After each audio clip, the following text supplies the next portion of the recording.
అందరికీ నమస్కారం. Welcome to మనం టీవీ. నేను మీ పవన్ బెస్వాడ. తెలుగు రాష్ట్రాల్లో సంచలనం రేపుతున్నటువంటి అఘోరి గురించి కొన్ని పచ్చి నిజాలు మనతో చెప్పడానికి, ఇప్పుడు జరుగుతున్నటువంటి ఆ అఘోరి వ్యవహారానికి సంబంధించి కొన్ని డీటెయిల్స్ మనతో పంచుకోవడానికి స్టూడియోలో అందుబాటులో ఉన్నారు శివరుద్ర సాధు. స్వామి నమస్కారం. నమస్కారం స్వామి. తెలుగు రాష్ట్రాల్లో అఘోరి వ్యవహారం గత కొన్ని నెలలుగా సంచలనం రేపుతున్న విషయం మీకు తెలిసిందే, మీ దృష్టికి కూడా వచ్చే ఉంటుంది. కానీ ఇక్కడ ఈ రోజు జరిగిన అంశం కొంత చర్చనీయాంశం అవుతుంది. ఆమె చేసినటువంటి ఒక పని తెలుగు రాష్ట్రాల ఆడపిల్లలు కానీ, లేదంటే అసలు ఆధ్యాత్మికంగా కొన్ని భావాలు నమ్మేటువంటి వారికి కొంత చర్చనీయాంశంగా అవుతుంది. ఈ నేపథ్యంలో అసలు అఘోరి అంటే నిర్వచనం ఏంటి? ముందు అఘోరి అని ఆవిడ ఎవరు చెప్పారు మీకు? ఇది ఒకటి తెలుసుకోవాలి. మొదట అఘోరి అనే వాళ్ళు క్షేత్రపాలకులై ఉండాలి. అఘోరాలు అనేది దేశ సాధనలో ఉండాలి. అఘోరా అనే వాళ్ళు హిమాలయాల నుంచి మొదలు పెడితే మంచు ప్రాంతాలు, కొండ ప్రాంతాల్లో ఉండాలి. వాళ్ళకి ఒక నియమాలు, నిబంధనలు, అఘోరాల అఖాడాలు ఉంటాయి. ఇప్పుడు అఖాడాలన్నీ దాటేసి ఏ గురు సాధకులు, ఏ సాధకులు, ఏ అఘోరీలు, ఏ సాధ్వికులు, ఏ నాగసాధువులు సమాజంలో రాలేరే. కాబట్టి ఈవిడ అఘోరా కాదు. మొదట ప్రేక్షకులు చాలామంది చూస్తున్నారు కాబట్టి మీడియా సోదరులందరికీ విజ్ఞప్తి, ఈవిడ అని మీరు అఘోరా అనడం మొదట మానేసుకోవాలి. ఎందుకంటే నియమ నిబంధనలను శాస్త్రీయంగా రుజువు చేయబడ్డ వాడే గురు సాధకుడు. అఘోరాలు ఎక్కడి నుంచి వచ్చారు? అసలు అఘోరాలకి సమాజానికి సంబంధం ఏమిటనంటే, మహాకుంభమేళను చూసినప్పుడు మహాక్షేత్ర పాలకులై వచ్చి మేము దేశ సాధనలో సంరక్షకులై మేము సర్వజనులు సుఖంగా ఉండాలి అని చెప్పి మేము ఎంతటి త్యాగానికైనా దిగుతాము అని చెప్పేసి సానుకూలంగా ఒక సారాంశాన్ని మనకిచ్చి వెళ్ళారు. మేము ఉన్నాము అని. అంటే దాని ఉద్దేశం ఏంటి మిత్ర? మరి వాళ్ళు ఎక్కడ విచలవిడిగా ఆడపిల్లలతో కానీ ఇంకేదో ఇక్కడ కనబడలేరు కదా వాళ్ళు ఇంతవరకు. మళ్ళీ ఇప్పుడు 26 ఏప్రిల్ ఫిబ్రవరి అయిపోతే ఇప్పుడు almost we are near to the month కూడా అయిపోయి ఉండొచ్చు, నియర్ బై. ఇంతవరకు మళ్ళీ అఘోరాలు ఎక్కడ కనబడలేరు కదా వాళ్ళు. అవును. క్షేత్రపాలకులు అని అంటే ఎక్కడ క్షేత్రపాలకులారు? ద్వాదశ జ్యోతిర్లింగాలు, అష్టాదశ శక్తిపీఠాల్లో కూర్చోవాలి.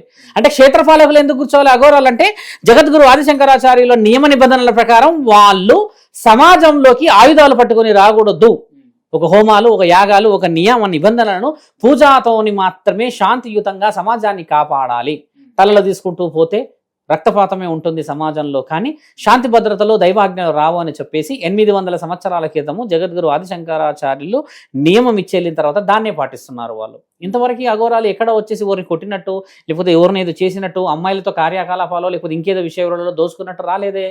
మరి అలా ఎలా మీరు ఎల్లూరు శ్రీనివాస్ గారిని అఘోరా నిర్ధారణ చేస్తారు? Is there any valid proof? ఎక్కడి నుంచి? కాశీ నుంచి ఏదైనా నోటీస్ వచ్చిందా? లేకపోతే ఉత్తరాఖండ్ నుంచి ఏదైనా నోటీస్ వచ్చిందా? హిమాలయాల నుంచి ఏదైనా నోటీస్ వచ్చిందా? He is a proven documented person అని చెప్పేసి. సో మనం అలా అనడం చేత సమాజంలో అఘోరాలు ఇలానే ఉంటారేమో అన్న భయం వచ్చేసింది కదా. లేదా మీరు అన్న మిత్రంగా ఆడపిల్లల భద్రత లేదంటే ఆడపిల్లలను కాపాడడానికి జగద్గురు ఆదిశంకరాచార్యులు మరియు జగదేక వీరుడు దత్తాత్రేయుడు ఏం చెప్పారంటే, సౌభాగ్యాలను కాపాడాలి అని అంటే కామాన్ని వదలాలని చెప్పేసి పురుషుడి అంగాన్ని కామం కాకుండా 3 నిమిషాలు కర్రతో కొట్టేసి అంగస్తంభన కాకుండా చేసేసారు నాగసాధువులకి. వాళ్ళకి ఇప్పుడు కూడా అంగస్తంభన కాదు.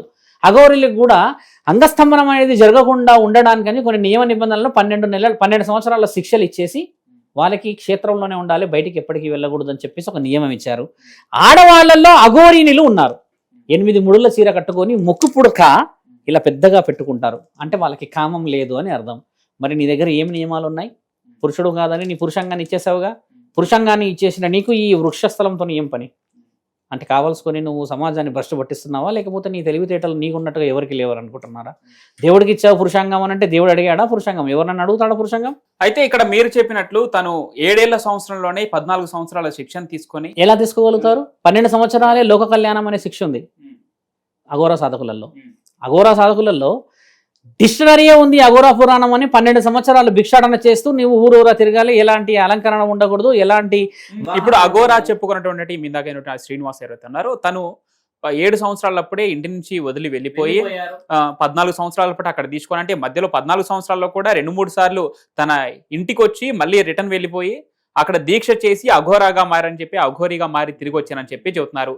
ఆ సికింద్రాబాద్ లో ఆ ముత్యాలమ్మ ఆలయం ఏదైతే విధ్వంసం జరిగిందో, ఆ ఇష్యూ జరిగిన తర్వాత తను తెలుగు రాష్ట్రాల్లో అడుగు పెట్టడం జరిగింది. సనాతన ధర్మ పరిరక్షణ కోసం నేను పాటుపడుతున్నానంటూ పెద్ద రాజకీయ నేతల్ని వ్యతిరేకిస్తుంది. ఏమంటారు? సనాతన హిందూ ధర్మ పరిరక్షణలో రాజకీయవేత్తలను హింసిస్తుంది, మీరు అన్నట్టుగా హెచ్చరిస్తుంది. రేవంత్ రెడ్డి గారిని అరేతురే కొట్టేసిందే చూసుకుంటా అని. ఒక సాధకుడి ముఖ్య లక్షణం కాషాయం. కాషాయానికి ముందు ప్రశాంతత. ప్రశాంతతకు ముందు నీ యొక్క శరీరం త్యాగం. ఇన్ని త్యాగాలు చేసిన నీ నాలుక స్వతంత్రం గురించో లేకపోతే లోక కళ్యాణం గురించో మాట్లాడాల్సిన ధర్మమైన మాటలు ఎక్కడన్నా మాట్లాడింది వినబడ్డదా? ఒక సభలో మాట్లాడింది వినబడిందా? మరి లోక కళ్యాణం ఏ విధంగా జరిగింది? ముత్తెలమ్మ గుడికి సాక్షిగానే మీరు ఏం చెప్పారు? మీరు అన్నారు కాబట్టి చెప్తున్నాను. ఆ రోజు లోక కళ్యాణం కోసం, ఆడపిల్లల కోసం, రక్షణ కోసం నేను ఉంటాను అని అన్నావుగా. ఈ రోజు ఏదో కామానికి సంబంధించిందో లేకపోతే ఏదో కాగితాలకు సంబంధించిందో ఏదో వచ్చింది మద్యానికి, తర్వాత అదేదో ధూమపానం సిగరెట్ సంబంధించినవి వచ్చాయని అన్నారు కదా. ఇలా అఘోరాలలో ఎక్కడ కనబడలేదు కదా మనకి. మీరు అన్నట్టుగా రాజకీయవేత్తలను ఉద్దేశించి మాట్లాడడమా, ఒక గుడిని గులగొడతాను ఉద్దేశించి మాట్లాడడమా, లేకపోతే వేరే మతాన్ని మనం ఇట్లా ఒక విధంగా వేరే మతం కూడా ఇమ్మీడియట్ రెస్పాండ్ అయితే పెద్ద మారణ హోనాలు జరుగుతాయి అనమాట. నీవేంది నేనేంది. అయితే ఇక్కడ తనకి వెళ్ళేటువంటి గుడ్లలోకి నిర్బంధిస్తే, లేదంటే తన దారికి ఎవరైనా అడ్డొస్తే, తను క్షుద్ర పూజలు చేసేనా నేను అడ్డుకుంటా, లేకపోతే మీ సంగతి చూస్తా, అంతు చూస్తా అంటూ కొన్ని వార్నింగ్లు ఇవ్వడం కూడా చూస్తాను. నిజంగా ఆ శక్తులు ఉంటాయా? అలా ఉంటాయా మిత్ర? ధర్మం చాలా మంచి ప్రశ్న. క్షుద్ర పూజలు తర్వాత ఇంకేదో పూజలు చేయడానికని ఒక అఘోరా సాధకులో లేకపోతే వేరే సాధకులు ఒక సామాన్యమైన పురోహితుడు అనుకో మిత్ర, దైవాధీనమైన పనులు చేయడానికి ఒక దేవాలయం అవసరం నీకు. శ్మశాన వాటికలో కూర్చుంటే వేరే వేరే ప్రాంతాలు అడ్డుకున్నారు, తర్వాత మిమ్మల్ని ఇది చేస్తాను నేను అది చేస్తాను అన్నారంటే, ఒక వ్యక్తిని ప్రేమతోని వశీకరణం, ఒక వ్యక్తిని ప్రేమతో పూజ చేస్తేనే ప్రతిఫలం, కలియుగంలో కానీ ఏ యుగంలో కానీ. అలాంటిది మీరు నన్ను అడ్డుకుంటే మిమ్మల్ని వశీకరణ చేసేస్తా, మీరు నన్ను ఇది చేసుకుంటే అలా చేస్తానంటే అలాంటిది ఉందా స్వామి మన సమాజంలో? మీరన్నట్టు పురోహితులు జన సంచారంలో వండుకుంటూ వారు చేసే పూజలు వేరు, దైవానికి దగ్గరగా ఉండే విధానం వేరు. కానీ అఘోరీలు కఠినమైన శిక్ష తీసుకొని వారికి వచ్చే శక్తులు వేరు, వాళ్ళు లోపలికి ఇనుమడింప చేసుకునే ఆ శక్తులు వేరు. సో వాళ్ళకి ఎదురు తిరిగిన వారికి కానీ, లేదంటే వారికి ఎవరైతే శరీరానికి కానీ, లేదంటే వాళ్ళ ప్రాణానికి హాని తలపెట్టిన వారికి కానీ తిరిగి హాని తలపెట్టడంలో ఎలాంటి తప్పు లేదని చెప్పి తనే వాదిస్తుంది. న్యాయం ముఖ్యమైనది, ధర్మం మన శాసనం. ధర్మం న్యాయం లేనిది అఘోరాలే లేరు. అఘోరాలలో మనం మాట్లాడిన అఘోరాలు నాగసాధువులు ఇంకెవరో ఎవరో కూడా ఎక్కడా కూడా చెప్పలేరే మిమ్మల్ని అడ్డుకుంటాం, మిమ్మల్ని అది చేస్తాం, మమ్మల్ని హెచ్చరిస్తే మేము ఇచ్చేస్తాం అనలేరు కదా. అలా ఎలా పనిచేస్తుంది? నాకు అడ్డుకుంటే ఒక అఘోరా సాధకుడికే నియమం ఉంది, నువ్వు క్షేత్రాన్ని దాటకూడదు అని. ఎందుకు దాటకూడదు అన్నదానికి కూడా అర్థం మీకు చెప్పాము మేము. ఎందుకంటే అప్పట్లో మారణ హోమాలు స్త్రీల గురించను లేకపోతే గుడులు గోపురాలు ధ్వంసం జరగడం చేత ఈ క్షేత్రం దాటి రాకూడదని కొన్ని నియమాలు విధించారు. ఎందుకంటే వారికి కోపం ఎక్కువ ఉంటుంది కాబట్టి, అన్యాయం కనబడితే వాళ్ళు తలలు తీసేస్తారు కాబట్టి అలాంటివి రాకూడదు, రానున్న సమాజం చాలా ముఖ్యమైనదని చెప్పి గురువులు చెప్పిన ఆదేశాలను పాటిస్తున్నారు కదా. అలాంటిది ఈయన అఘోరానే కాదు అని నేనన్న తర్వాత మీకు ఎక్కడి నుంచి శక్తులు వచ్చి ఎక్కడి నుంచి వశీకరణ చేసి ఎక్కడ బంధిస్తాడు? అఘోరా కాదంటున్నారు, లేదంటే అఘోరి కాదంటున్నారు. తను మాత్రం అఘోరిలాగా చెప్పుకోబోతుంది, తనలో ఏదో శక్తులు ఉన్నాయని చెప్పి చెప్పుకుంటూ తిరుగుతుంది కదా. ఇక్కడ జనాలు కూడా తనకు పూజలు చేయటం, ఇంటికి ఆహ్వానించి భోజనాలు పెట్టడం ఇట్లాంటివన్నీ జరుగుతున్నాయి కదా.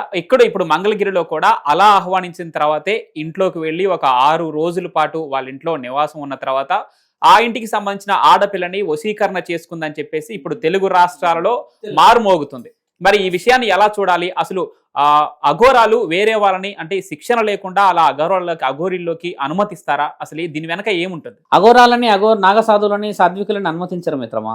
మొదటి పొరపాటు ఏంటంటే ఆయన అఘోరా అన్న విషయ వివరణలో ఇంతవరకు స్పష్టమైన రుజువు లేదు. మేము ఇందాక కూడా వేరే ఛానల్లో డైరెక్ట్ కాశీకి మాట్లాడారు, రుజువు లేదు. కానీ మీరు అన్నట్టు తను చెప్పుకుంటూ తిరుగుతున్నట్టు తన అఘోరిని అనుకుంటే నిజమైన అఘోరీలు ఇట్లా రాలేరు, రాకూడదు. నిజమైన అఘోరాలకి కామకోరికల్లో ఉండవని శాసనంలో రాసింది కదా స్వామి. అఘోర పురాణం ఉంది, గరుడ పురాణం ఉంది, శివ పురాణంలో ఉంది, అన్ని పురాణాలలో రాసింది కదా. కామం అనేటిదే మీరు ఇప్పుడు ఎక్కువ శాతంగా మాట్లాడితే వశీకరణ ఆడపిల్లని చేశారు, తీసుకెళ్లారు అని అంటున్నారు కదా. ఆ ఆడపిల్ల కూడా ఏమంటే మనం అంటున్న మాట కాదు, కుటుంబంలో వ్యక్తులే వచ్చారు మిత్ర, మా అమ్మాయిని వశీకరణ చేసి అదేదో ఇంటికెళ్ళో ఏదో సంథింగ్ చేసి తీసుకెళ్ళాడు అని అంటున్నారు కదా. ఎన్ని రోజులు వశీకరణ పనిచేస్తుంది తెలుసా?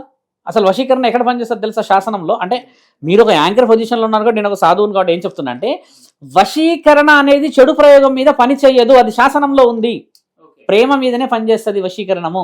తల్లి కొడుకుల్ని కలపడానికి, భార్యాభర్తల్ని కలపడానికి, కొడుకు తండ్రిని కలపడానికి, మంచి చెడుని ఎప్పుడు కూడా మంచిని కలపడానికి పనిచేస్తుంది. కానీ ఒక ఎక్కడో ఉన్న వ్యక్తి రాత్రికి రాత్రి నా దగ్గరికి వచ్చేసేసి ఏదో చేసేసుకోవాలి, మేమిద్దరం ఎక్కడికో పోవాలి, ఏదో అనుభవించాలి అనే దానికి వశీకరణ పనిచేయదు. అలా అంటే మరి ఇంతమంది ఎందరో ఉన్నారు కదా స్వామి లోకంలో. అయితే ఇక్కడ ఆ అమ్మాయికి సంబంధించి ఆరోగ్యాన్ని పాడు చేయడానికో లేదంటే తన భవిష్యత్తును దెబ్బతీయడానికో కాదు, తనంతట తానుగా అఘోరీల్లోకి నేను కూడా మారిపోతానని చెప్పి ఆ 23 ఏళ్ళ అమ్మాయి చెప్తుంది కదా. మరి ఆవిడ ఎక్కడికి పోవాలి? అఘోరి అంటే 15 అఖాడాలు ఉన్నాయి, 4 విభాగాలుగా విభజించి 15 అఖాడాలు ఉన్నాయి. మొత్తం యూపీలో వచ్చేసి 8 అఖాడాలు ఉన్నాయి, రాజస్థాన్లో 2 ఉన్నాయి, వారణాసిలో 2 ఉన్నాయి. ఇట్లా ఉన్నాయి అఖాడాలు 15 ఉన్నాయి. మొత్తం 15లో 14 అయిపోయి కిన్నర అఖాడా, మహిళా అఖాడా కలిపేశారు ఈ మధ్య. ఇప్పుడు ఒక అఖాడాలకి అధిపతులు ఒకళ్ళు ఉంటారు స్వామి. ఒక్కొక్క అఖాడాకి ఒక ప్రెసిడెంట్ ఉంటాడు, అంటే మంత్రి, ఉప మంత్రి ఉంటాడు. అలాగా 15 అఖాడాలకి ఒక పెద్ద వ్యక్తి ఉంటాడు, ఆయన కాశీలో కూర్చొని ఉంటాడు. మరి ఈయన గారు అక్కడికే వెళ్ళాలి కదా. ఈయన గారే నేను ఇప్పుడు ఏం చెప్తున్నా అంటే, ఎల్లూరి శ్రీనివాస్ ఈయన గారు ఒక అఘోరాలో ఒక స్త్రీని తీసుకుపోవడం అనేది ఇక్కడ కాదు, ఏ శాసనంలో లేదు, ఎక్కడ లేదు. తిరుగుబాటు చాలా, నేను దీంట్లో కొంచెం సివియర్గా దిగుతున్నాను, చాలా మందికి చెప్పి పెట్టే కాశీ నుంచి కూడా. అలా ఎలా అఘోరి అన్న పేరు పెట్టేసేసి మొత్తం అఘోరా సామ్రాజ్యాలని తప్పు పట్టిస్తారు మిత్ర. ఒక మాట, అఘోరా అన్న వర్డ్ వల్ల ఏమవుతుందంటే నిజంగా అందరు ఇలానే ఉంటారా అని అనుకునే సమస్య ఏర్పడుతుంది. ఇప్పుడు ఆడపిల్ల వెళ్ళిపోయింది, ఆవిడ సొంతంగా ఏం చెప్తుంది, నేనే ఇష్టంగా వెళ్ళిపోయింది. కాబట్టి మన రాజ్యంలో ఎవరు ఎక్కడికైనా పోయే అధికారం ఉంది స్వామి. ఆ అమ్మాయి అంతలా, ఆ అమ్మాయి నేను ఇబ్బందులు ఉన్నా అన్నంత వరకు మీరు ఏం చేయలేరు, నేను ఏం చేయలేను.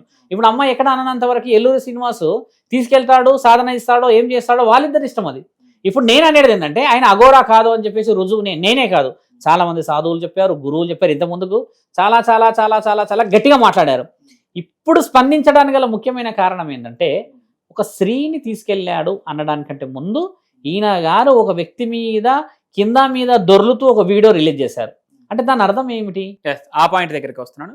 తను మీరు అఘోరి కానీ అఘోరా కానీ కాదంటున్నారు. తను అఘోరి అమ్మగా చెబుతుంటూ సమాజంలో తిరుగుతున్నారు, సనాతన ధర్మ పరిరక్షణ కోసం చెప్తున్నారు. ఇప్పుడు మీరు చెప్పినట్టు ఆ వీడియో అందరి దృష్టికి వెళ్ళడం జరిగింది, సోషల్ మీడియాలో వైరల్ అవ్వడం జరిగింది. ఒక మామూలు మానవుడి పైన ఆ అఘోరి అమ్మగా చెప్పుకున్నటువంటి ఆ పర్సన్ ఎవరైతే ఉన్నారో అలా దొర్లుతూ మీద పడుకొని చేసినటువంటి ఆ వికృత చేష్టలు అయితే ఉన్నాయో, ఒక శివసాధుగా మీరేం చెప్తారు దానిపైన? దాన్ని ఖండించాలి శంకర. శివసాధువు చెప్పడం ఏంది, నార్మల్ మామూలు మనుషులు కూడా చెప్పాలి. అలా ఉంటుందా? నువ్వు ఒక సాధకుడు అన్నావు, రుద్రాక్షలు వేసుకున్నావు, చితాభస్మం రాసుకున్నావు, కేశఖండన పెద్దగా పెంచుకున్నావు. ఇన్ని పెంచుకున్న తర్వాత ఒక సాధకుడిని నేను బ్రహ్మ విష్ణు పరమేశ్వరుని నేను ఆరాధిస్తాను, నా పేరు ఇది ఇదని చెప్పావు. ఇన్ని నీవు చెప్పావు కాబట్టి నిన్ను ఇంకా ఆపారు. ఇవన్నీ లేకుండా ఒక అమ్మాయిని ఆ విధంగా, ఒక అబ్బాయిని అలా చేస్తే సమాజం ఒకటి ఇప్పటివరకు ఏం చేసేది? వీడ్చుకొచ్చేసి స్తంభాన్ని కట్టేది కదా. ఎందుకు గడతలేదు అని అంటే మిత్ర, నిన్ను రుద్రాక్షలు ఆపుతున్నాయి, చితాభస్మం ఆపుతుంది, నువ్వు పెట్టిన అఘోరా అన్న ఆ పేరు ఆపుతుంది. బాగా గమనించాల్సిన విషయం ఇది. అవన్నీ తీసేసి ఒక క్షణం వచ్చి నిలబడితే సమాజంలో ఎంతమందిని ఈ రోజుల్లో పోలీసు వాళ్ళు కానీ, లేకపోతే ఇంకా సమాజంలో వేరే వేరే యువకులు అడ్డుకొని ఇబ్బందులు పెడుతున్నారా కదా. రాళ్లతో కొట్టిన వాళ్ళు కూడా ఉన్నారు కదా, ఇలాంటి పనులు వికృతంగా చేసిన వాళ్ళకి. బాగా గమనించండి స్వామి, వీడియో రిలీజ్ చేసుకోవాల్సినంత అవసరం ఏమున్నది? అంటే నీకు తెలియకుంటే జరగలేదని కాదు కదా. అక్కడ నువ్వు ఏదో ఇక్కడ గురుపుటానం జరిగింది అక్కడ. అంటే ఈయన గారు చేస్తున్న అరాచకాలు వాళ్ళ అన్నగారు వచ్చి ఏం చెప్తున్నారు, ఈయన గారు అసలు కొన్ని భయానకమైన సందర్భాలు క్రియేట్ చేస్తూ మద్యానికి సంబంధించిందో, లేకపోతే అదేదో సేఫ్టీ ప్రికాషన్స్ కనబడుతున్నాయనో, సిగరెట్, మద్యం, ఇంకేదో కనబడుతున్నాయి అన్నారు కదా. ఇలాంటి ద్వారా వేరే వేరే వేరే రాష్ట్రాలలో కూడా అమ్మాయిలు ఎక్కడికి పోతున్నారు, అసలు ఇక్కడే ఉన్నదా, మా అమ్మాయిని ట్రాప్ చేశాడన్న విషయం మాట్లాడితే స్వామి, ఒక సాధకుడికి అలాంటి అర్హత లేదు. ఒక సాధువు దాన్ని ఖండించడం కాదు, యావత్ భారతదేశంలో ఉన్న ప్రతి పౌరులు ఖండించాలి అలాంటి విషయాన్ని. ఇప్పుడు ఒకటి ఎక్కడైనా సందర్భం జరిగితే మనం చూస్తూ ఊరుకోగలమా స్వామి? సరే, ఇక్కడ తెలుగు రాష్ట్రాల్లో అతిపెద్ద సందేహం ఉంది, ముఖ్యంగా ఈ అఘోరి అమ్మ అని చెప్పుకునే ఆ వ్యక్తికి సంబంధించి. అసలు తన ఆడన, మగన, లేదంటే మూడో కమ్యూనిటీకి చెందిన వ్యక్తిన? మీరు వారి నివాసం దగ్గరకు వెళ్ళడం జరిగింది, తనతో మాట్లాడి అసలు ఏంటి కనుక్కోవడానికి ప్రయత్నించారు, కానీ అది అయిందో లేదో మాకు తెలియదు, అది మీరే చెప్పాలి. మీ దృష్టిలో అసలు తన ఆడనా, మగనా, లేదా అఘోరి అనేది కాదని చెప్తున్నారు. ఖచ్చితంగా కాదు కదా. ఇప్పుడు ఆడా మగ అని కాదు మిత్ర, అక్కడ జెండర్, నేను శివుడికి నా పురుషాంగాన్ని ఇచ్చేసిన అని చెప్పింది, ఆవిడే చెప్పింది. మనం అందరం కలిసి మీరు ఆడా మగ అని చూపించాల్సిన అవసరం లేదు. ఆవిడ చెప్పేసింది మీరు పురుషులు కాదా ఏంది అంటే, నేను నా అంగాన్ని శివుడికి అప్పచెప్పేసిన, నన్ను తండ్రి అడిగాడు అని ఆవిడ చెప్పేసింది. శివుడు ఆవిడకి అంగం అడిగాడు, చాలా మంచిదే, నువ్వు ఇచ్చేసావు, చాలా మంచిదే. మగ పురుషుడికి అంగం ఇచ్చేసిన తర్వాత వృక్షాలు ఎందుకు అంటున్నా, ఈ పైన బ్రీస్ట్ ఎందుకు అంటున్నాను.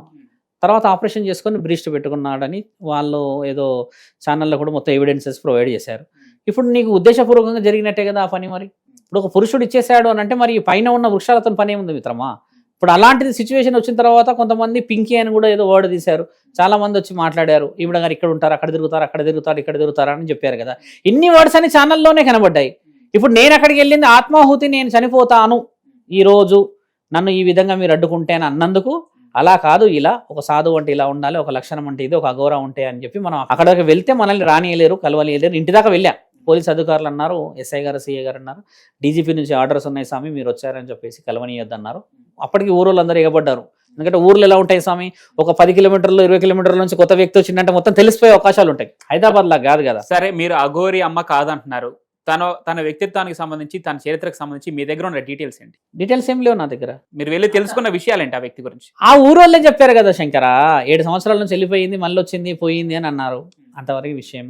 ఆవిడే చెప్పింది కదా, నా పురుషంగాన్ని పరమశివుడికి ఇచ్చానని చెప్పేసి. నేను అఘోరా సాధకుడిని అని చెప్తే, నేను అఘోరా సాధకుడు కాదు, దుస్తులు లేకుండా ఏ సాధకుడు తిరగడు, దుస్తులే వేసుకొని తిరుగుతాడు అని చెప్పేసి మొదట వీడియోలు రిలీజ్ చేసిన తర్వాత దిగంబరంగా అని చెప్పి అప్పుడు దిగంబరంగా ఎవరు తిరుగుతారు? ఎక్కడ దిగంబరంగా కొంతమంది స్వామీజీలు రాష్ట్ర వ్యాప్త పర్యటన ఎక్కడున్నారు? ఎక్కడ మీరు చూసారు? ఎక్కడ గతంలో రాష్ట్ర వ్యాప్త పర్యటన గతంలో కాదు, ఈ మధ్య కాలంలో చెప్పండి. గతంలో చేసిన అది ఎన్నో ఎక్కడ ఉంది ఎవిడెన్స్? ఎక్కడ ఉంది ఎవిడెన్స్? ఉన్నాయి, వీడియోస్ ఉంటాయి. ఎక్కడ ఉన్నాయి? ఎవరి దగ్గర ఉంది ఎవిడెన్స్? గూగుల్లో కొడితే అలాగా అలా చెప్పకూడదు. మీరు ఎవరు వచ్చారు, ఏ దిగంబరం నుంచి వచ్చారు?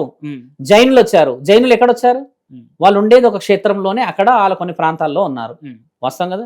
జైనులు పురుషులు వచ్చారు దిగంబరంగా. బాగా గుర్తుపెట్టుకోవాలి, మీరు అడిగిన ప్రశ్న క్లారిటీ కావాలి. ఇప్పుడు ఒక పురుషుడు వచ్చాడు స్వామి దుస్తులు లేకుండా, మరి స్త్రీ వచ్చిందా దుస్తులు లేకుండా? స్త్రీ ఎక్కడా రాలేదు కదా. ఆయన స్త్రీ వచ్చాడు కాబట్టి అడ్డుకున్నాము. పురుషుడు వచ్చినట్టే అడ్డుకోకపోయేవాళ్ళు, ఎందుకంటే దిగంబరంగా అఘోరాలలో దిగంబర అఖాడా ఉంది. మరి ఇక్కడ అఘోరాలలో కూడా స్త్రీ పురుష భేదాలు ఉంటాయి. ఎందుకుండవు? మరి స్త్రీ పురుషులు పరమాత్ముడే భేదంతో పుట్టించిన తర్వాత మీరెవరు అడగడానికి? నేనెవరు కాదు ఉంటుందని చెప్పడానికి? ఎందుకు స్త్రీ పురుషుల భేదం ఉంటుంది తెలుసా మిత్ర? నీ శరీర సౌష్ఠవంతో చేసే పూజా నియమ నిబంధనలు వేరు, స్త్రీ శరీరంతో చేసే నియమ నిబంధనలు వేరు. ఆ కామక్రోధాలు నశించే విధంగా పూర్తిగా శరీరాన్ని దేవానికి సమర్పించుకున్న తర్వాత కూడా స్త్రీ పురుష భేదాలు ఉంటాయా? ఖచ్చితంగా. ఎందుకుండవు? స్త్రీ పురుష భేదం అనేది ఏంటంటే, కామ కోరిక వేరు, శరీరంలో ఉండే రక్తనాళాల పరిస్థితి వేరు. కామ కోరిక అనేది ఏంటంటే మిత్ర, పురుషుడి అంగం దగ్గర ఉన్న కామానికి సంబంధించిన నరాన్ని ఖచ్చితంగా ఒక 3 నుంచి 4 నిమిషాలు బాగా కర్రతో కొట్టినప్పుడు 12వ సంవత్సరం ఆ సాధన పూర్తయిపోయిన తర్వాత హరహర మహాదేవ్ అని పురుషుడికి బొట్టు పెట్టి, అప్పుడు అంగస్తంభన నీవు సమాజంలో ఆడవాళ్ళు, పిల్లలు, మంచివాళ్ళు, చెడవాళ్ళు, సంసారాలు అందరూ వస్తారు కాబట్టి నీకు కామ కోరిక ఉంటే సమాజాన్ని నువ్వు ఉద్ధరించలేవు అని చెప్పేసి గురు నియమం. స్త్రీలకు వచ్చేసరికి ముక్కుకి ఇక్కడ పెడతారు, ముక్కు పుడక పెద్దగా, ఆ కామనాడి. ఈ ముక్కు పుడక ఏ స్త్రీకి అయితే ఉంటుందో ఆ స్త్రీకి కామం ఉండదు. ఇది కూడా మీరు తెలుసుకోవచ్చు. ముక్కు పుడక ఇక్కడ కాకుండా ఇక్కడ ఈ కింద వైపు కొంచెం పెద్దగా ఉంటుంది ఆ ముక్కు పుడక కూడా, ఈ పెదాలను తగిలేటట్టు ఉంటుంది ఆ ముక్కు పుడక. అంత పెద్దగా ఉన్న స్త్రీకి కామం ఉండదు. ఈ 2 నియమాలు ఉన్నాయి కదా. ఈ నియమాలు అయిపోయిన తర్వాత వేరే అఖాడాలలో నీ పూజలు, నీ నియమాలు చేసుకోవడానికి పెట్టారు. ఎందుకంటే పురుషుడు యుద్ధాలకు వెళ్తాడు కదా ఎక్కువ శాతంగా. ఇప్పుడంటే యుద్ధాలు లేవు, 100 సంవత్సరాల కింద అయితే ఉన్నాయి కదా. ఈ అఘోరాల ప్రస్తావన అంతా కూడా 100 సంవత్సరాల క్రితం జరిగిన విషయాలు, ఇప్పుడు కొత్తగా ఏం లేవు మనం చెప్పుకోవాల్సినవి. అలాంటి స్థితిగతులలో వాళ్ళందరూ కొండలు, గుట్టలు, లేకపోతే మంచు ప్రాంతాల్లో వేరే ప్రాంతాలకు వెళ్ళడాలు, స్వారీలు చేయడం, ఇది గుర్రాల పైన కానీ, ఏనుగులు కానీ, ఒంటెలు కానీ ఉండడం చేత వారి యొక్క స్థితిగతులకు కావాల్సిన అర్హతలు వేరే ఉంటాయి. మరి స్త్రీలు కూడా యుద్ధాలు చేసేవాళ్ళు కదా, అప్పుడు స్త్రీలు కూడా ఉన్నారు కదా. వారి పరిస్థితులు అందరు స్త్రీలు లేదు మిత్రమా, కొందరే చేసేవాళ్ళు, ఆ సౌష్టం కలిగిన వాళ్ళు. మీరన్న విభేదాలు ఎక్కడ వస్తాయి అని అంటే నియమాల్లో వస్తాయి. ఒక స్త్రీ, ఒక పురుషుడు కామాన్ని మాత్రమే మీరు అన్నట్టుగా నరాలని అది తెగజించినప్పుడు దుస్తులన్నీ కట్టుకొని పూజలు చేసే నియమాలు ఉన్నాయి. ఈ నేత్రాలు ఉంటాయి కదా మిత్ర, నేత్రాలు కూడా చెప్పులను చూడకూడదు సాధువులు. ఇప్పుడు మీరు చెప్పులు వేసుకున్నారు, స్టూడియోలు అందరూ కూర్చున్నారు కదా, ఇలా కూడా వాళ్ళ ముందు కనబడకూడదు అవతల వ్యక్తికి. సో దేవునికి సమర్పించుకోవాలనుకుని ఆధ్యాత్మిక భావంతో ఆ మార్గంలో నడవాలనుకునే ఖచ్చితంగా బాలికలు, అఘోరీలుగా మారాలనుకునే నిజమైన ఆధ్యాత్మిక భావన అమ్మాయిలు అయితే అసలు వాళ్ళు ఎక్కడి నుంచి స్టార్ట్ చేయాలి? అఘోరీలుగా మారాలి, కాశీకి వెళ్ళాలి. మొదట కాశీలో గురువులు ఉంటారు, పట్టభద్రులైన గురువులు ఉంటారు అక్కడ, ఒక విశ్వవిద్యాలయం లాగా. అక్కడి నుంచి వాళ్ళు ఏం చేస్తారంటే నిన్ను మొట్టమొదట నీ కుటుంబం అనుమతి తీసుకుంటారు. నీ అనుమతి తీసుకొని నిన్ను కొన్ని పరీక్షల నిమిత్తం భిక్షాటనకి వెళ్ళమంటారు వీధుల్లో. ఇక్కడ కుటుంబం అనుమతి అంటున్నారు కదా, ఇక్కడ అయితే లేదు అనుమతి. అయితే గొడవ అవుతుంది, నేను అక్కడే కదా రిజెక్ట్ చేస్తుంది అక్కడ. సరే, ఇప్పుడు ఈ అమ్మాయి గురించి కాకపోయినా అసలు మామూలుగా ఆధ్యాత్మిక అక్కడికి అదే ఇప్పుడు అక్కడికి వెళ్ళిన తర్వాత గురువులు కొన్ని పరీక్షలు పెడతారు. మీ వల్ల అవుతుందా కాదా కూడా మిమ్మల్ని చూసి చెప్పగలుగుతారు వాళ్ళు. నిజంగా వచ్చాడా, ముందే చెప్పేస్తారు. కొద్ది రోజులకి మాత్రం వచ్చి వెళ్ళిపోతాడా. 12 సంవత్సరాల శిక్షలు స్వామి. 12 సంవత్సరాల నీకు 12వ సంవత్సరం 365వ రోజు కూడా అవకాశం నువ్వు వెనక్కి వెళ్ళడానికి. అప్పుడు ఆ 12 సంవత్సరాల శిక్ష అంతా తీసుకున్న తర్వాతనే నీకు ఆ స్థితిగతులకు అనుమతిస్తారు. 12 సంవత్సరాల వరకు శిక్షలు. ఇప్పుడు 12 సంవత్సరాలు లేవు స్వామి. భిక్షాటన భవతి భిక్షాందేహి. వీధుల్లోకి వెళ్ళి అడగగలరా ఎవరైనా? ఇంకా చాలా తక్కువ శాతంగా ఉన్నారు. ఇప్పుడు కూడా అడుగుతారు. అఘోరాలు తినేది అలాగే కదా. వాళ్ళు ఉదయం 6 గంటల లోపే వారి యొక్క సాధనలన్నీ అయిపోగొట్టేసేయాలి. 3:30కు లేవాలి. 3:30 నుంచి 6 గంటలకి 6:30 గంటల వరకు కొన్ని హోమాలు చేసే పద్ధతులు, కొన్ని దైవానికి సంబంధించిన మంత్ర ఉచ్చారణలు చేసే పద్ధతులు. మన దగ్గర ఏంటంటే దుష్ట శక్తులు కొన్ని ఎక్కువ ఉంటాయి. కొంతమందిని కొన్ని విధాలుగా చెడుగా చేసిన వాళ్ళందరూ కూడా బాధ్యతాయుతంగా వచ్చి మమ్మల్ని కాపాడండి స్వామి అని అంటారు. మనం చూస్తుంటాం కదా చిన్న చిన్నవి. అలాంటి విద్యా అర్హతలకు సంబంధించిన ఎంత ఫస్ట్ నీకు A-B నుంచి Z వరకు తీసుకురావడానికే 12 సంవత్సరాలు పట్టేది. అలా పట్టిన తర్వాత నువ్వు ఏ అర్హత సంపాదించావో చూస్తారు. ఎందుకంటే వెల్ మెచ్యూర్ పర్సనాలిటీస్ 10లో ఒకళ్ళే ఉంటారు కదా స్వామి. ఈ 9 మంది ఏంటంటే ఏదో ఒక దాంట్లో నాలెడ్జబుల్ ఉంటారు కదా, ఈ నాలెడ్జ్ తీస్తారు 6 సంవత్సరాల్లో. ఇక్కడ మరొక సందేహం.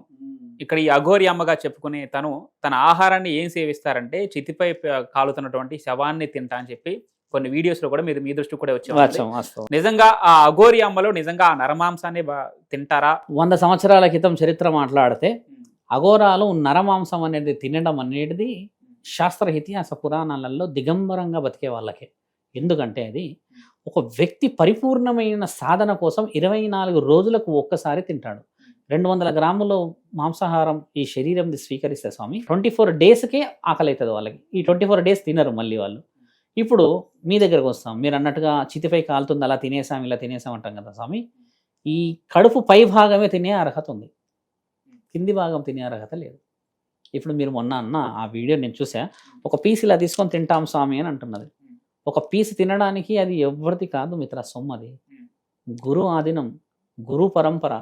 అర్హత సాధించిన నీ శరీరం అర్హత కావాలి. నీవు ఇప్పుడు చికెన్ మటన్ తింటే ప్లెంటీ ఆఫ్ వాటర్ తీసుకుంటావా? డైజెస్టివ్ సిస్టమ్ టైం పడుతుందా? ఎందుకు అంత టైం పడుతుంది అంటే అది కొంచెం హీట్, కొన్ని ప్రోటీన్స్ హెవీగా ఉండడం చేత గ్యాస్ ప్రొడక్షన్ ఎక్కువ అవుతుంది కాబట్టి దాన్ని వేరు కదా. మీరు అంటున్నారు కదా శరీరం కింది భాగాన్ని తినడానికి అర్హత ఉండదు, పై భాగాన్ని. ఎందుకు? పై భాగమే పవిత్రమైనది, కింది భాగం అపవిత్రమైనది. శాసనం కింద కాళ్ళు ఉన్నాయి, కిందికి భాగాలు అన్ని భాగాలు మీరు చూడండి. కిందికి అయితే కొంచెం నేను అంటుంది బిలో స్టమక్ కిందో, ఎందుకంటే దాని అర్హతలు వేరున్నాయి. పైన ఉన్న భాగాలే అనేది ఇప్పుడు లేదు. నేను అన్నది ఒకప్పుడు విషయాలు చెప్తున్నాను మీకు. ఇప్పుడు విషయాలు ఈ రోజు తింటారు చెప్తలేను, ఒకప్పుడు విషయాలు. ఎందుకంటే నియమ నిబంధనలు కూడా దాటిపోవడానికి అధికారం లేదు. ఎందుకు 24 గంటలకు ఒకసారి ఆకలి అవుతుంది? మీరు ఆ ప్రశ్న మీరు మొదలు ఆపారు కాబట్టి. మాంసాహారం తిన్న మనకే 6 గంటలకు ఒకసారి ఆకలిలో దూపనం బాగా హెవీ అవుతుంది కదా. ఈ నరమాంసం తిన్న వాళ్ళకి 24 రోజులకి ఎందుకు ఆకలి అవుతుంది అంటే అది డైజెస్ట్ కావడానికి 24 డేస్ పడుతుంది. అందుకని ఆ హీట్ కోసం, ఆ హీట్ తట్టుకోవడానికి మంచు ప్రాంతాల్లో ఉంటారు వాళ్ళు.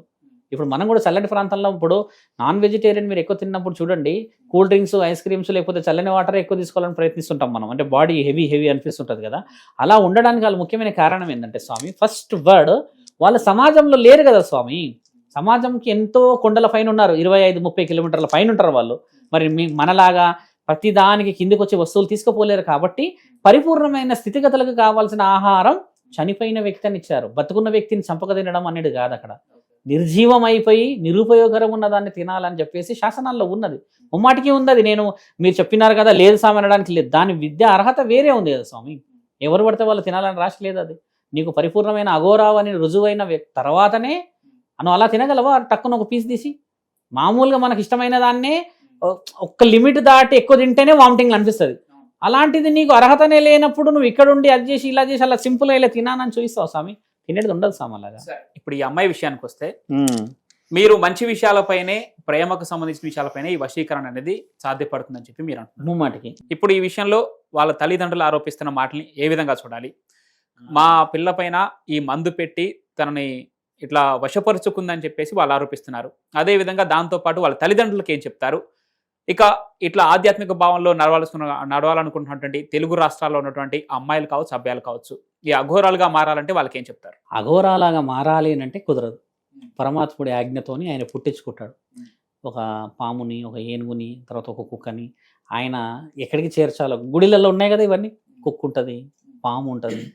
పశువులని ఆయన ఒక పవిత్రంగా పుట్టించుకొని ఆయన గుడి దగ్గర చేర్చుకుంటాడు. అంటే ఆయన వాటికి కూడా అంత విలువిస్తాడు. మానవ శరీరానికి మరి ఆయన ఏ విలువిచ్చి ఈ బిడ్డ ఎక్కడి దాకా చేరాలనేది ఆయన నిర్ణయం. నువ్వు అనుకున్నంత మాత్రం అయిపోతావు అనుకోకూడదు. ఈ జన్మ కాదు, ఏదో జన్మలో చేసిన పుణ్యమే ఈ జన్మ వస్తుంది అనేది మనకు తెలిసిందిగా. ఈ తెలుగు రాష్ట్రాల వారికి వశీకరణ చేసి పోయింది ఆ అమ్మాయి అంటే నేను నమ్మను, ముమ్మాటికి అబద్ధం. ఎందుకంటే ఆ అమ్మాయి BTech student Shankara, very well matured discussion చేసింది ఆ అమ్మాయి. కాబట్టి ఆమె ఇష్టంగా పోయింది. నేను నీకు ఛాలెంజబుల్గా మళ్ళీ డిస్కషన్ చేస్తా, 1 వీక్లో ఆ అమ్మాయి మళ్ళీ వచ్చి మళ్ళీ అందరం మళ్ళీ కలిసి మాట్లాడుకుందాం. ఆ అమ్మాయి ఖచ్చితంగా వచ్చేస్తుంది. ఇప్పుడు ఇక్కడ మీరు వెల్ మెచ్యూర్డ్ అంటున్నారు, 23 ఏళ్ళ అమ్మాయి బీటెక్ చదువుతుంది అంటున్నారు. అంతవరకు నిజమే, తను మీడియాలో కూడా మాట్లాడుతుంది, చాలా మెచ్యూర్డ్గా మాట్లాడుతుంది. మరి ఇప్పుడు మీరు చెప్పినట్టు తను అఘోరి అమ్మ కాదు అని చాలా మందిలో ఉన్న సందేహం తనకి కలగలేదంటారా?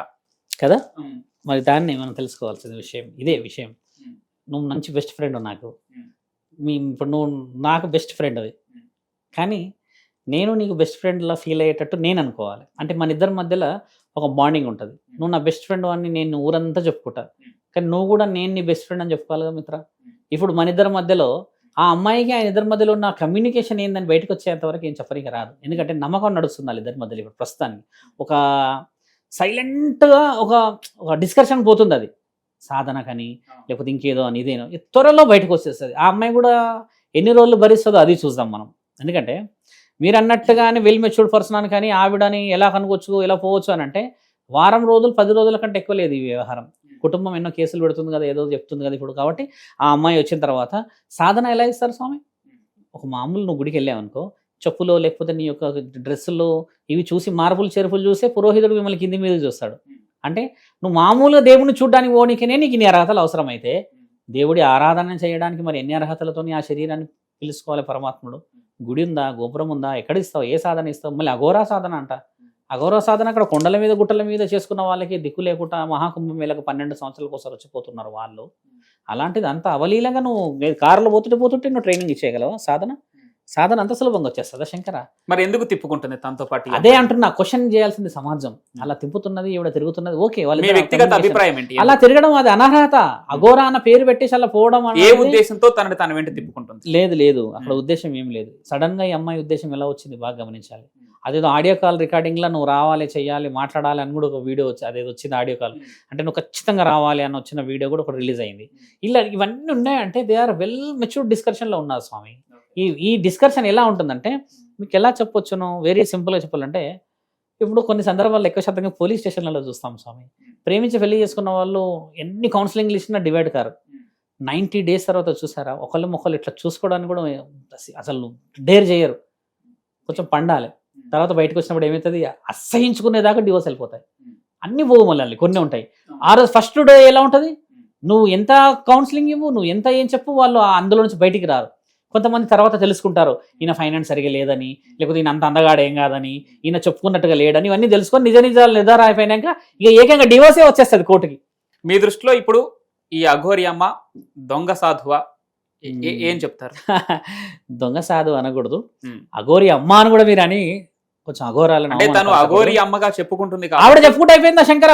మరి మీ దృష్టిలో తను ఏం చెప్తారు? ఎల్లూరి శ్రీనివాస్ ఇకనైనా కొద్దిగా మారి ఆయన సాధకుడు, ధర్మం గురించి ప్రయత్నం చేస్తున్నాడు, ధర్మం గురించి పోతున్నాడు, లోక కళ్యాణం గురించి, గుడిల గురించి, గోపురాలు గొడవ పడుతున్నాడు అంటే నేను ఒప్పుకుంటాను. కానీ రుజువులు ఎక్కడున్నాయి? ఎక్కడ పోయినా వైరమే మొదలవుతుంది కదా స్వామి. మళ్ళీ ఇంకోటి ఆశ్చర్యకరమైన విషయం ఏంటంటే ఇంత రికార్డింగ్ అవసరమా అంటున్నాను మీడియాకి. సరే, ఇక్కడ మీరు తనపైన చర్యలు తీసుకోవడం కోసం పెద్ద ఎత్తున పోరాటం చేసే విధంగా కూడా ఖచ్చితంగా పోవాలి. మరి పోకపోతే మరి ఎలా? ఇప్పుడు కాశీలో ఉన్న వాళ్ళతో కూడా మాట్లాడేసినాం కూడా తీసుకోబోతున్నారు. ఖచ్చితంగా అఘోరా అని పేరు పెట్టేసేసి అఘోరా సామ్రాజ్యాన్ని దెబ్బ ఎలా తీస్తారు? ఏం రైట్స్ ఉన్నాయని? ఇప్పుడు నీ పేరు అభిషేక్ అనుకో మిత్ర, అభిషేక్ వచ్చేసి ఊర్లో ఉన్న వాళ్ళందరూ ఫ్రాడ్ చేశారు అనుకుందాం. అభిషేక్ లాంటి వాళ్ళు ఒక 10 మంది వచ్చారు అనుకుందాం. అప్పుడు అభిషేక్ ఏం చేశాడు? 10 మందిని ప్రేరేపించాడు, అభిషేక్ వాళ్ళ దోస్తులే అని అంటారు కదా. ఇప్పుడు అభిషేక్ మంచోడైతే ఊరున్న వాళ్ళు అభిషేక్ ఫ్రెండ్స్ కూడా మంచోళ్ళే కావాలో కదా. ఇప్పుడు నువ్వు అఘోరా అనేది చిన్న సామ్రాజ్యమా? మహా పెద్ద సామ్రాజ్యం ఇది. ఎన్నో కోట్ల మంది ఉన్నారు. అంత కోట్ల మందిని మేలుకు వచ్చేలా చేసుకునే బాధ్యత నాకుంది. నేను ఇంతవరకు ఎవరితో ఏ విషయాలలో కూడా అంత డీప్గా పోలేదు. అమ్మాయి విషయం వచ్చి తీసుకుపోయి వాళ్ళ పేరెంట్స్ పడుతున్న ఆ బాధకి చెల్లించాల్సిన ఖచ్చితంగా అవసరం. ఎందుకంటే అఘోరా పేరు పెట్టేసుకొని నువ్వు ఘోరమైన పనులు చేస్తా అంటే ఊరుకోవడానికి మేము గాజులు వేసుకోలేదు శంకర. చెప్తున్న విషయం అది సాధువులం. ఓపిక నశించేదాకా చూసుకుంటే దాని వివరణ వేరేలా ఉంటుంది. నేను ఒక్కనే వచ్చి వితండవాదం చేస్తా ఛానల్లో, బాగా గమనించండి. నేను ఒక్కని కనబడతా అన్ని ఛానల్లో. మిగతా వాళ్ళు ఎందుకు రారు తెలుసా? వాళ్ళు బాగానే ఉన్నారుగా, ఏమో వాళ్ళ మీదకి వచ్చి ఎగబడతారేమో అందరని. ఎవరిది వాళ్ళు. ఇప్పుడు జరుగుతున్నది హిందువుల విషయం ఏంటంటే వాళ్ళ పీఠాలు బాగుండాలి, వాళ్ళ గుడులు బాగుండాలి, మిగతా వాడు నాశనమైనా పర్లేదు. అవునా కదా? అలా కాకుండా అందరు బయటకు వస్తే ఇలాంటి వాళ్ళ విషయంలో కొన్ని అడ్డుకోవచ్చు కదా. అలా అని సాధువులను అడ్డుకోవాలి, పీఠాధిపతులను అడ్డుకోవాలని కాదు. అధర్మం. ఇప్పుడు చూడండి, ఒక అమ్మాయిని తీసుకెళ్ళాడు, అది వశీకరణాన్ని ఇంటికలు పెడుతున్నారు, ఫొటోస్ పెడుతున్నారు, మీద పడ్డ ఫోటోలు పెడుతున్నారు, ఇన్ని వీడియోలు పెడుతున్నారు కదా. దీనివల్ల మరి స్వాములకి, పీఠాధిపతులకి, అందరికీ, గురువులకి, లేకపోతే దేవుళ్ళ పైన అవమానాలు వస్తాయి కదా. కింద కామెంట్లు చూసారా ఎంత వల్గర్గా వస్తున్నాయా? అది మీ హిందువుల స్వరూపం. మరొక ప్రశ్న, ఇక్కడ తను అఘోరి అమ్మగా చెప్పుకొని తిరుగుతుంది కాబట్టి ఒకవేళ మీరు తనపైన పోరాటం చేయాలనుకుంటే, నిజంగా అఘోరి ఆ కమ్యూనిటీని మొత్తం ఏకం చేసి తనని ప్రశ్నింప చేయాలి అనుకుంటే తనపై తీసుకునే మొదటి చర్య ఏంటి? అలా కాకుండా ధర్మంగా, ధైర్యంగా, సమాజ శ్రేయస్సు కోసం పోరాడాలి. నీతి నియమాలతో పాటు ధర్మానికి సంబంధించిన లోక కళ్యాణమైన విషయాల్లో పాల్గొనాలి. గుడులు ఎన్నో గూలుతున్నాయి, ఎన్నో ధర్మమైన సనాతన కార్యక్రమాలు జరుగుతున్నాయి. ఇప్పుడు శ్రీరామనవమి ఉంది, హనుమాన్ జయంతులు ఉన్నాయి, ఇంకెన్నో ఉగాదులు ఉన్నాయి. ఇలాంటి ప్రయత్నాల్లో కూడా సమాజ శ్రేయస్సే కదా. ఒక వ్యక్తినే తీసుకుపోయేసి దుస్తులు లేకుండా వచ్చిన వాళ్ళని మనం ఆ పోలీస్ అధికారులను నోటికి వచ్చినట్టు మాట్లాడడం, ముఖ్యమంత్రి గారిని నోటికి వచ్చినట్టు మాట్లాడడం, ఇవన్నీ చేయడం వల్ల ఎవరికి చెడ్డ పేరు వస్తుంది? అట్లా దిగంబరంగా మరి సమాజంలో తిరగకూడదు కదా. అసలు తిరిగే అధికారమే లేదంటున్నా కదా. ఇప్పుడు నువ్వు పెట్టుకున్న పేరు ద్వారా తిరుగుతున్న పని బాగాలేదు. నువ్వు సాధువులాగా తిరుగు, మామూలుగా తిరుగు, నిన్ను ఎవరు ఏమనకపోయేవాళ్ళు. ఇప్పుడు చూడండి, దుస్తులు లేకుండా ఇదే జూబ్లీ హిల్స్ నుంచి మొదలు పెడితే హైదరాబాద్ మొత్తంలో నాకు తెలిసి 25-30 మంది ఉన్నారు స్వామి. కానీ వాళ్ళందరూ పిచ్చోళ్ళు, వాళ్ళకు దుస్తుల మీద ధ్యాస ఉండదు. మనం చూస్తాం పంజగుట్ట సిగ్నల్లో చూడండి, ఒక వ్యక్తి ఉంటాడు, దుస్తులు లేకుండా ఇటు తిరుగుతాడు స్వామి. అదేదో ఇస్తారు, తినుకుంటూ పోతాడు, సగమే తింటాడు, నవ్వుకుంటూ పోతాడు, దుస్తులు ఏమి ఉండవు. ఆ కిందే పడుకుంటాడు. మీరు ఈసారి గమనించండి, ఆ ఫ్లైఓవర్ కిందే పడుకుంటాడు, చూసుకుంటూ పోతుంటారు, చేస్తుంటాడు. ఆయన ఎందుకు పట్టించుకోమని చెప్పండి? మైండ్ అనేది ఏదో అయిపోయింది, వదిలేసాం కదా. ఇప్పుడు అంత నిమ్మలంగానూ ఉన్నావు కదా, మరి నువ్వు అలా చేయడం వల్ల సమాజానికి ఏం పేరు ఇస్తున్నావు అని అర్థం. ఇప్పుడు పిచ్చోడు నిజంగా అలా ఉన్నాడంటే అర్థం ఉంది. నువ్వు మమ్మల్ని, ముఖ్యంగా సమాజాన్ని పిచ్చోని చేయడానికి ఇవన్నీ. మీ అభిప్రాయం ఏంటి? తను అలా ఉండకూడదు స్వామి, అలా ఉండకూడదు. అఘోరాలు ఏ విధంగా ఉండాలి అలా చేస్తుంది? అవి అలా ఉద్దేశంగా చేయడానికి ఇప్పుడు ఒక అమ్మాయిని తీసుకుపోయిందా, ఇంకెవరిని ఏమైనా చేసిందా, ఎవరు తీసుకుపోయిందా అని అంటే వాళ్ళ పేరెంట్స్ అందరూ ఒప్పుకుంటే కదా మనందరికి మంచిగా అనిపించేది. ఇప్పుడు అలా పేరెంట్స్ రెస్పాండ్ కాకపోతే ఇప్పుడు మీరు కూడా, నేను కూడా వేస్ట్ కదా ఇంటర్వ్యూలో. ఇప్పుడు తను చేసే ప్రతి పని ఖచ్చితంగా అఘోరి ఆ పద్ధతులన్నిటికీ విరుద్ధం అని చెప్పి మీరు చెప్తున్నారు. మరి తన ఆ ఉద్దేశం, తన ఇట్లా తీసుకువెళ్ళడం అనక తన ఉద్దేశం ఏమై ఉంటుంది? ఇప్పుడు ఆ ఉద్దేశం ఆ అమ్మాయి ద్వారా తెలుస్తుంది అంటున్నాను. 1 వీక్ సమయం దానికోసమే తీసుకున్నాను. నేను మళ్ళీ వస్తాను ఛానల్కి. ఎందుకంటే ఇక్కడ మనందరం జస్టిఫికేషన్ తీసుకునే వే లేదు. అమ్మాయి కొంచెం 23 ఏళ్ళు అన్నారు మీరు, అంటే ఆ అమ్మాయి సొంతంగా నిర్ణయాలు తీసుకునే హక్కులు ఉన్నాయి. ఆ అమ్మాయి ద్వారానే సొంతంగా నిర్ణయం తీసుకునే సమయం వస్తుంది. అప్పుడు మీ ఛానల్కి బలం దేవండి. శివరుద్ర సాధువుగా మీకు, నాగ సాధువులుగా ఇప్పుడు అఘోరి అమ్మగా చెప్పుకునే వాళ్ళకి మీకు ఉన్నటువంటి తేడాలు ఏంటి? మీ పద్ధతుల్లో వాళ్ళ పద్ధతుల్లో ఉన్నటువంటి భేదాలు ఏంటి? వాస్తవం, సాధువులు, నాగ సాధువులు, అఘోరాలు అనేవాళ్ళు క్షేత్రపాలకులు. సాధువులు అనేవాళ్ళు సమాజంలో ధర్మబద్ధమైన సనాతన ధర్మాన్ని స్థాపించడానికి తిరుగుతుంటారు. అంటే ఇప్పుడు పూజలు, పురస్కారాలు, ఎలా చెప్పొచ్చు అంటే గుడి దగ్గరికి కొన్ని సమస్యలతో వచ్చిన వాళ్ళ గురించి ఇలా కాదమ్మా, ఇలా ఉండాలి, భార్యాభర్తలు అంటే మరి గొడవలు సహజంగా ఉన్నా కూడా ఈ విధంగా వెళ్ళిపోవాలి, విడిపోకూడదు అని చెప్పుకోవడం సాధువులు, పురోహితులు, పండితులు అందరూ చేసేది. పీఠాధిపతులు, మఠాధిపతులు. నాగ సాధువులు, అఘోరాలు ఏం చేస్తారంటే స్వామి, వాళ్ళు దిగంబరంగా కొండ ప్రాంతం దాటి రాకూడదు. వాళ్ళ యొక్క ముఖ్య ఉద్దేశం లోక కళ్యాణం మంత్రం ద్వారా చేయాలి, బయటికి వచ్చి చేయకూడదు. అంటే కొన్ని 100 సంవత్సరాల క్రితమే వాళ్ళకు ఆ నియమాన్ని ఆపేశారు. తర్వాత అఘోరాలు ఏం చేస్తారు అంటే స్వామి, వాళ్ళు ఎక్కడైతే వాళ్ళకి క్షేత్రం అప్పచెప్తారో, వాళ్ళ అఖాడాలు ఉంటాయో, అఖాడాల లోపటే ఉండే ధర్మమైన మరియు ధర్మానికి సంబంధించిన ప్రచారంలో తిరుగుతూ స్థాపన చేయాలి ధర్మాన్ని. ఈ నియమాలు మీరు అన్నట్టుగా దుస్తులు లేకుండా బయటకు వచ్చే విషయాలు ఎక్కడ లేవు. ఈ ముగ్గురు వర్సు సాధువులు, నాగ సాధువులు మరియు అఘోరాలు ఏం చేస్తున్నారు? ముగ్గురు లోక కళ్యాణం చేస్తున్నారు. అంటే ఎక్కడ చేస్తున్నారు లోక కళ్యాణం? మరి పోలీస్ స్టేషన్ ముందు ధర్నాలా? ఈ నెత్తిలో నుంచి డీజిల్ పోసుకొని చేశారా? లేకపోతే గుడి దగ్గరకు వచ్చేసి వాణి లేపేస్తా, వీణి లేపేస్తా అని చెప్పి తలలు తీసేస్తామని చెప్పారు ఎక్కడన్నా? ఎవరైనా ఏం చెప్పారు తెలుసా? నీ ఇంటిని నువ్వు గెలుచుకునే మార్గం చేసి కుటుంబంలో కావాల్సిన బాధ్యతలు రీత్యా ముందుకు ఏ విధంగా వెళ్ళాలని మైకులు పట్టుకొని అరుస్తున్నారుగా స్వామి అందరూ. మరి సాధువులంతా అరుస్తున్నారా లేదా? ఏమని అరుస్తున్నారు? హిందువులందరూ మారాలి, దేశమంతా రక్షించుకోవాలి, మనల్ని చేసుకోవాలి అనడం కూడా లోక కళ్యాణమే కదా. ఈ విధంగా పోయే దారి ఎలా ఉంది? మీరు అన్నట్టుగా ఇప్పుడు ఎక్కడి నుంచో మంగళగిరి నుంచి ఎవరినో తీసుకొస్తే అడ్డుకున్న వాళ్ళని ఆయన గారు చూడండి, పోలీస్ అధికారిని కర్రతో తీసుకొని కొట్టడానికి వెళ్ళిండు, కొట్టిండు కూడా కదా. మరి ఇది ఉందా ఎక్కడన్నా? సాధువులకి నాలుక చాలా ముఖ్యమైనది. నాలుక అదుపులో లేని వాళ్ళు సాధువులు అవుతారా స్వామి? మీరే ఆలోచించండి. కోపం చాలా ముఖ్యమైనది. మళ్ళీ ధర్మం వైపు ఎవరైనా అధర్మంగా వస్తే కోపాన్ని ప్రదర్శించాలి, కానీ అది ప్రదర్శన కూడా నియమ నిబంధనల ప్రకారంగానే ప్రదర్శించాలి. అవునా కాదా? అలా లేకుండా నువ్వు ఎక్కడ పడితే ఎక్కడ, ఏ విధంగా పడితే అది, ఏదంటే అది నువ్వు చెప్పిందే వేదం అని చెప్పేసి, తెచ్చుకున్నదే న్యాయం అని చెప్పేస్తే సమాజం ఇంకా అఘోరాలు బతికే ఉన్నారు, నాగసాధువులే బతికి ఉన్నారు. ఆ కాశీ ఇంకా అలాగే ఉంది. కాశీ మునిగిపోలేగా మిత్ర. ఫైనల్గా అఘోరి అమ్మగా చెప్పుకునే ఆ వ్యక్తికి మీరు చేసే సూచనలు ఏమైనా ఉన్నాయా? అడిగే ప్రశ్నలు ఏమైనా ఉన్నాయా? అడిగే ప్రశ్నలు ఏమి లేదు, నేను అడగదలుచుకోలేదు కూడా గతంలో కూడా. ఎందుకంటే ఇంటి దాకా పోయినప్పుడే ఆయన గారు వచ్చి కలవలేడు కాబట్టి నేను ఆ రోజు నిర్ణయం తీసుకున్నాను. కానీ సమాజానికి ఇట్లా భ్రష్టు పట్టే కార్యక్రమాలు, అమ్మాయిలకు కానీ కామానికి సంబంధించిందో లేకపోతే మద్యానికి సంబంధించిందో ఇవన్నీ చేసేసి ఇదే న్యాయం అని చెప్పేస్తే ఊరుకునే ప్రసక్తి లేదు. ఈ విషయంలో ఎక్కడికైనా పోగలుగుతాము, ఎన్ని నిర్ణయాలైనా తీసుకోగలుగుతాము. ఎందుకంటే నీ ఒక్కడి వల్ల యావత్ సనాతన ధర్మానికి చెడు పేరు రాకూడదు. ఎందుకంటే చూడండి, ఇప్పుడు చూస్తే శ్రీరామ మందిరాన్ని కట్టిన తర్వాత మనలో ఎన్నో గొడవలు జరుగుతూ వస్తున్నాయి లోపల. అందరూ ఏమంటున్నారు, అందరం బాగుండాలంటే ఇలాంటి వాళ్ళు కొందరు వచ్చేసి ఏం చేస్తున్నారు చూసారు కదా, తలలు తీసేస్తాము అంటారు. అది అసలు ఎక్కడన్నా ధర్మంలో అలా ఉంటుందా? వేరే వాళ్ళ ధర్మాన్ని నీవు గొప్పగా చూసినప్పుడే నీ యొక్క సనాతన ధర్మానికి విలువ అని మనం కొంతమంది చెప్తుంటాం.